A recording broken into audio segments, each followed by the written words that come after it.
Hey hello guys मोननैसो आलु देनि भिडिअखौ नायनानै माबायदि मोनदों गोसोखौ मोजां मोनदों ना गाज्रि मोनदों नोंथांमोना बेनि बागै एसे कमेन्ट खालामबानो जाबाय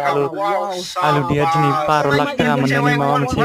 सोमोन्दै खोन्थादों बेनिखायनो नोंसोरो भिडिअखौ नायलांबाय थाबानो जाबाय आरो भिडिअखौ नायलांनानै मोजां मोनदोंब्ला आंनि बे कमेडि मेक्स चेनेलखौबो साबस्क्राइब खालामलांनो दाबाव नायलांबाय थाबानो जाबाय नोंसोरो आलुनि फाव प्रेसन नालाय आलुनि आखाया मावजि बायदि खुसेरहां खालामलायबावो डायलग होलायनानै माबायदि मोनो नोंसोरलाय माबायदि नांदों गोसोखौ माबायदि डायलग होयो आलुदिया डेन्जार नामा आलुदियाबो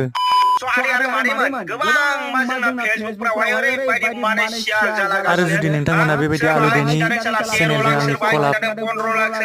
भिडिअ खालामनायखौ नायबाय थानो लुबैदोंब्ला नोंथांमोना आंनि चेनेलखौबो साबस्क्राइब खालामलांनो दाबाव आरो कमेन्ट्स खालामनो दाबाव